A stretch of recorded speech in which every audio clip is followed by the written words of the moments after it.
más, antes que nada, con mucha alegría y mucho gozo de ver a todos los hermanos que están reunidos y también los que se han podido conectar a través de Google Meet, y también a los hermanos que se han sumado hoy allí a la reunión en Comodoro Rivadavia, en el templo.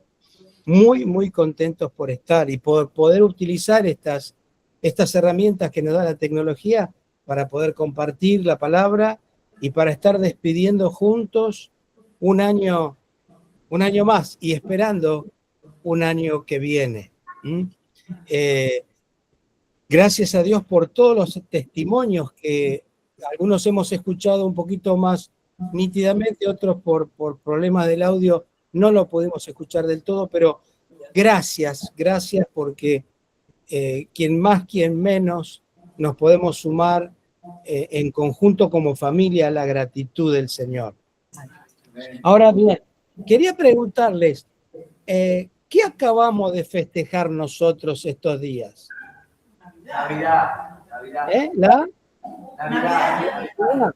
Sí, y se acuerdan que junto con la pastora Mabel y también la pastora Alcira y los hermanos iban compartiendo antes de la Navidad el tiempo que se llama de Adviento, es decir, el nacimiento que va a venir, lo que está por suceder. Y tuvimos varios domingos, los domingos de Adviento, que tienen que ver con la preparación para la Navidad. Y el otro día, el día de Nochebuena, amanece el 25, la Navidad, el recordatorio de que el Señor nació. ¿Y ahora cómo sigue la cosa? Hay que seguir preparándose. Ahora esperamos los Reyes, y ya está, ¿no? Ya terminó todo y que hasta la Pascua, que Dios nos ayude. Ustedes saben que no es así, hay todo un proceso, no es que nació el Señor ahí en el pesebre, quedó ahí y ahí quedamos en la figura. Por ejemplo, ¿qué día es hoy? ¿Qué fecha es hoy? El día del inocente. Claro, el 28 de diciembre es, según el santoral, el Día de los Santos Inocentes. ¿Y a qué se debe esa celebración, esa conmemoración de los Santos Inocentes? A la matanza de los niños. Claro, exactamente. Eso yo quería traer una reflexión respecto de esto que ocurrió y que nos relata San Mateo. Si ustedes me quieren acompañar en la lectura del texto de San Mateo, capítulo 2, vamos a leerlo en el nombre del Señor. Si bien yo le pasé allí un texto que está escrito en la pantalla, vamos a leer un poquito más, que es otra de las historias muy conocidas de la Biblia. Es como dije yo recién, el 6 de enero la Epifanía es la venida de los Reyes Magos.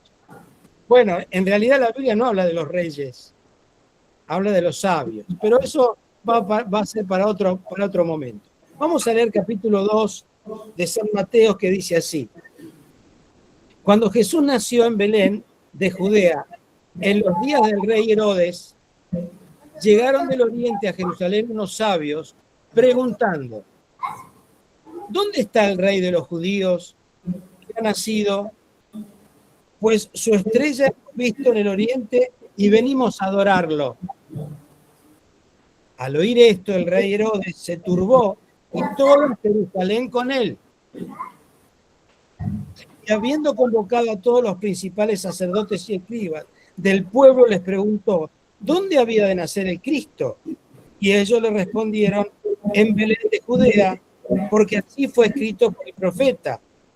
Y tú, Belén, de la tierra de Judá, no eres la más pequeña entre los príncipes de Judá, porque de ti saldrá un guiador que apacentará a mi pueblo Israel.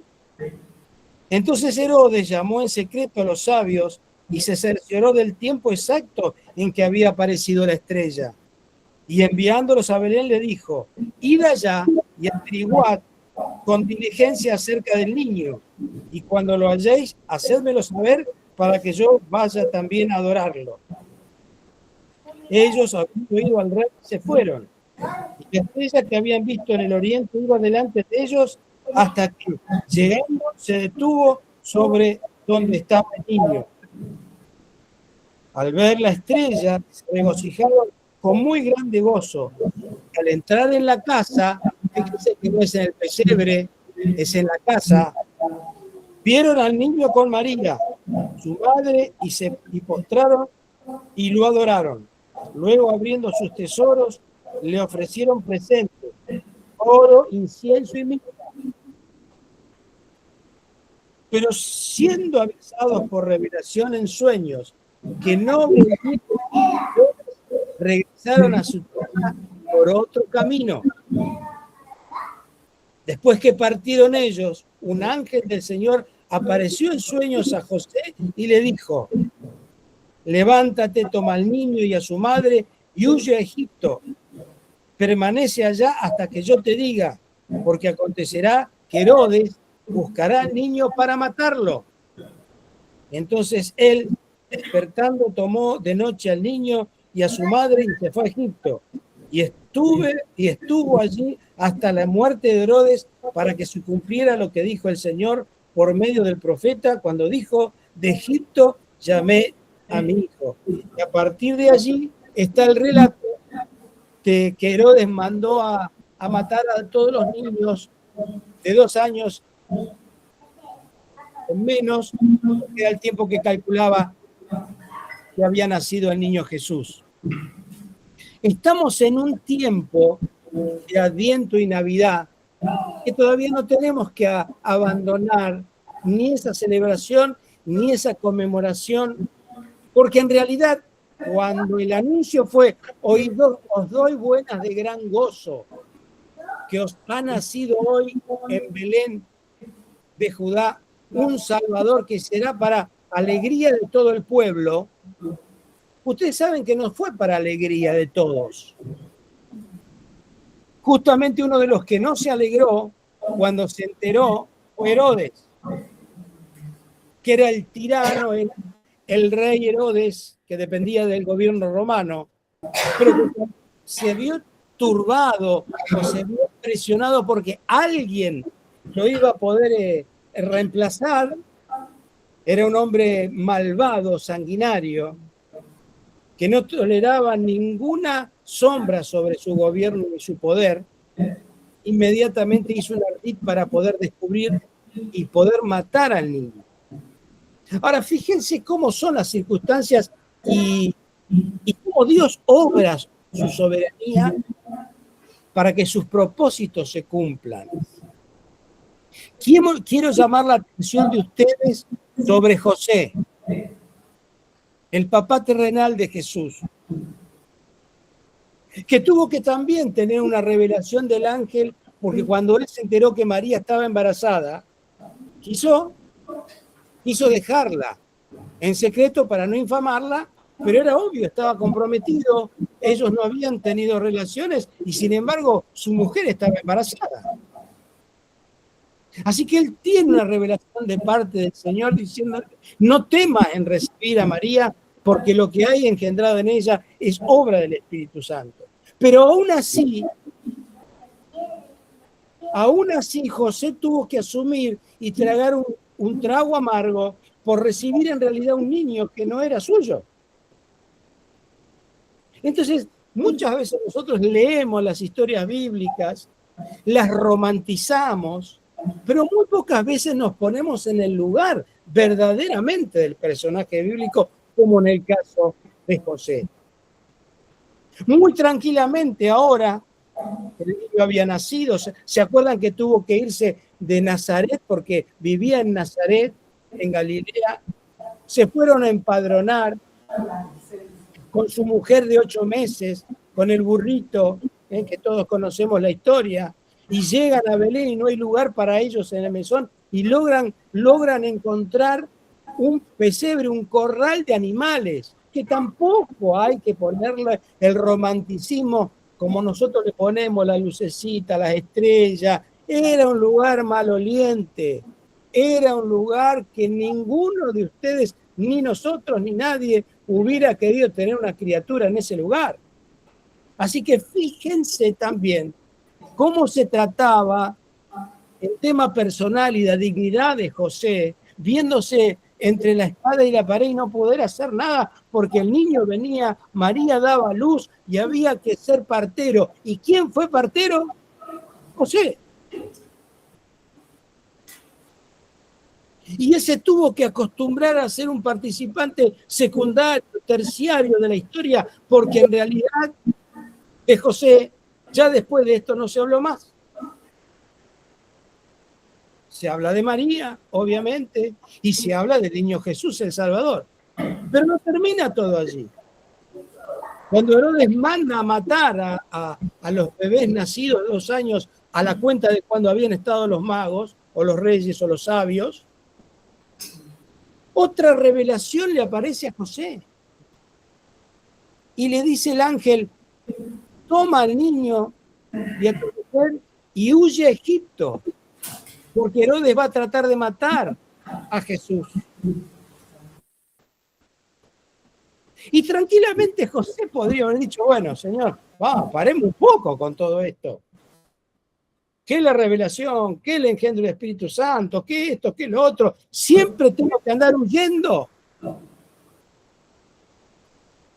Pero él no dijo eso. Él fue obediente y se levantó inmediatamente de madrugada y agarró al niño y a la mujer y a María y se fueron exiliados. Se fueron migrados a Egipto. Y allá tuvieron que estar ocultos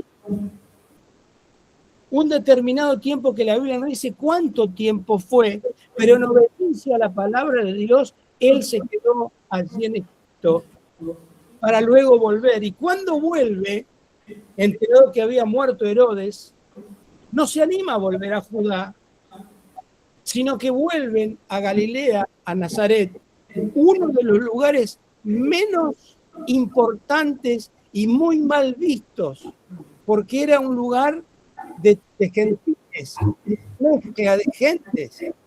¿Se acuerdan que la Biblia dice, de Nazaret puede venir algo bueno?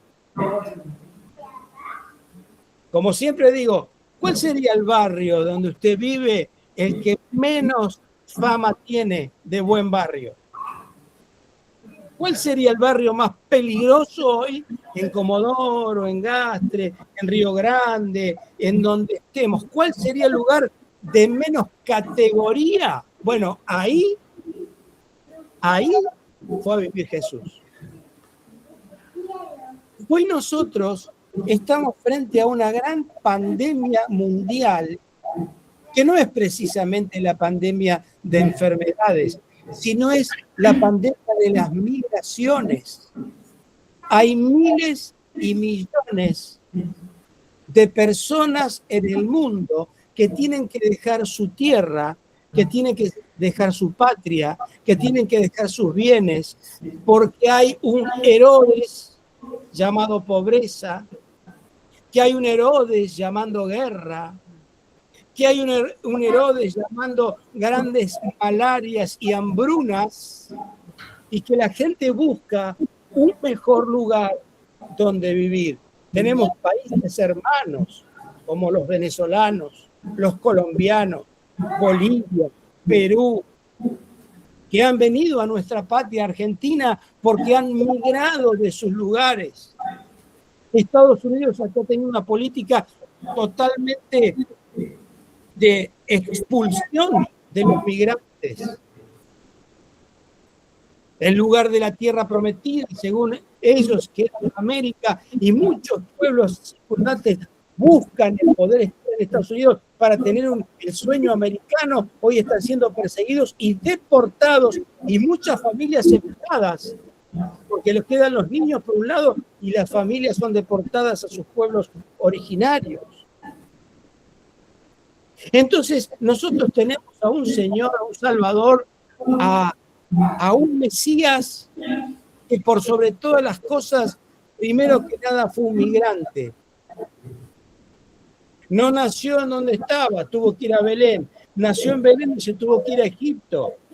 Cuando vuelve de Egipto, no puede volver a Belén, vuelve a Nazaret. Y por lo tanto, el Señor desde niño conoció lo que significaba no tener lugar de pertenencia.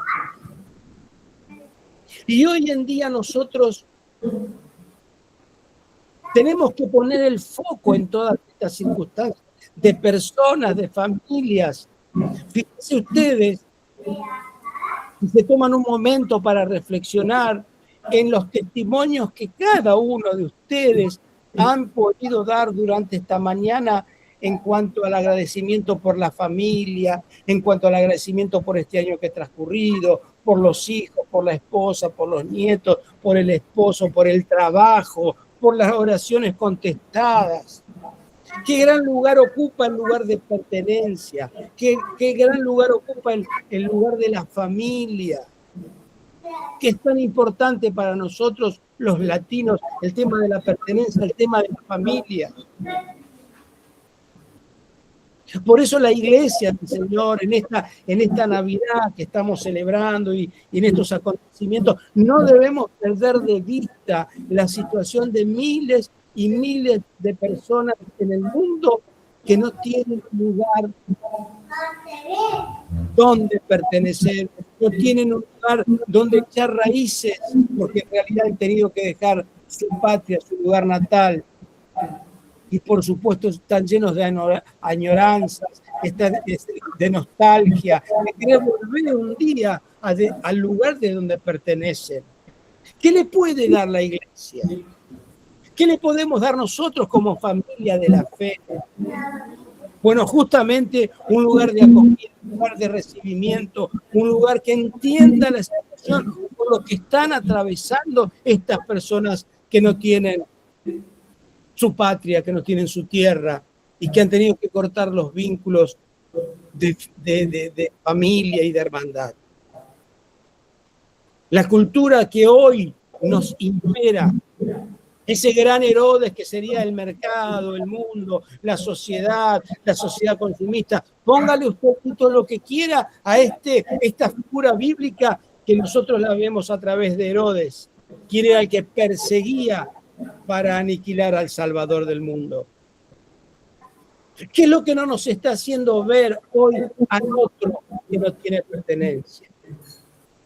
¿Cuántas de nuestras miserias, cuánto de nuestros egoísmos, cuánto de nuestro propio subcultura, inclusive a veces de la propia iglesia cristiana, que nos hace creer en ese pesebre, en esa estrella, en esos pastorcitos, y como dije, en esos 3 reyes magos que no estuvieron en el pesebre, sino que los reyes magos estuvieron en la casa, porque por un tiempo José y María vivieron en Jerusalén, en Belén, pero en una casa que fue allí donde fueron los sabios de Oriente.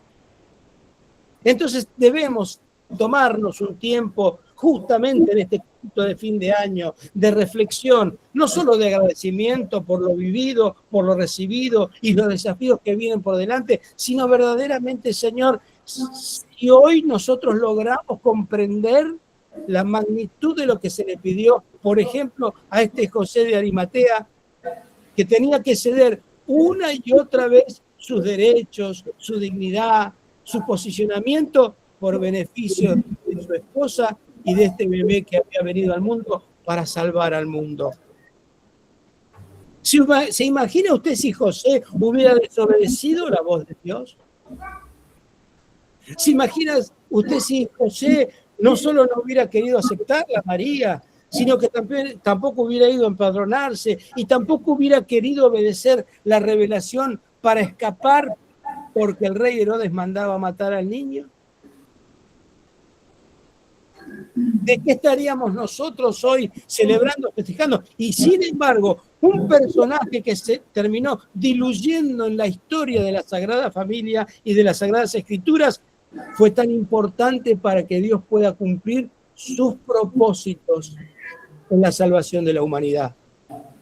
Como hoy bien dijo el pastor Emanuel, y luego reafirmó la pastora Mabel, que concuerdo permanentemente y completamente con estos niños estos jovencitos que decían 3 carpetas. No sabemos lo grande que puede hacer Dios con lo grande que nos hacemos y que le presentamos al Señor nuestra vida. Decimos, Señor, pero hay tanta necesidad. ¿Y qué puedo hacer yo? Quédate tranquilo, hermano. Quédate tranquila, hermana. Si nos ponemos en las manos del Señor y estamos atentos a su voluntad. Ahora, no esperes que venga un ángel. No va a venir un ángel, ¿eh? No espere ni un ángel, ni el ángel de María, ni el ángel que le apareció a José. Vos y yo tenemos una guía permanente, que es la presencia del Espíritu Santo en nosotros. Y a través de las Escrituras, de la palabra de Dios, tenemos certezas de lo que tenemos que hacer y de lo que no tenemos que hacer. Y un punto para finalizar la reflexión de este culto de fin de año.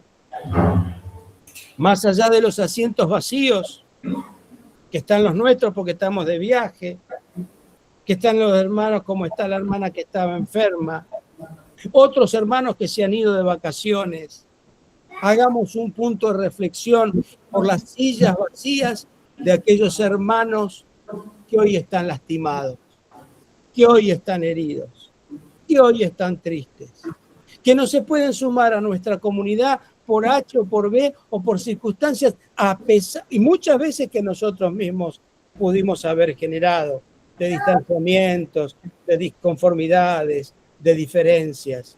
Pensemos que verdaderamente el Señor nos ha llamado a la unidad y al amor y al compartir y al servirnos unos a otros por amor. Acuérdese que el Señor que nos convoca es el Señor de los huérfanos, es el Señor de los pobres, es el Señor de las viudas, es el Señor de todos aquellos que están solos, que están solas y que necesitan habitar en familia.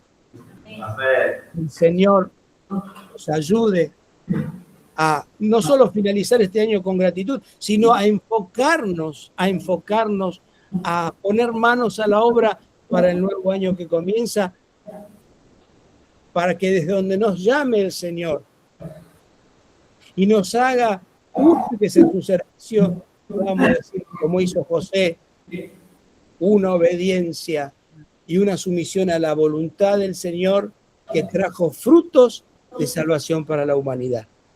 Que el Señor les bendiga. Feliz Navidad. Feliz Día de los Santos Inocentes, que es hoy. Y bueno, yo voy a dejar los zapatitos ahí en Comodoro a ver si los Reyes Magos me traen algo. Pero pronto, si Dios quiere, en el 2026 nos vamos a ver. Ya estamos terminando nuestra recorrida por acá y vamos a llegar a compartir con todos ustedes. Y será una alegría y una bendición poder estar. Y saludos a los hermanos de Gaste, a los hermanos de Río Grande, a los hermanos de Esquel, bueno, a todos los que están conectados y a ustedes como comunidad, que el Señor les bendiga ricamente.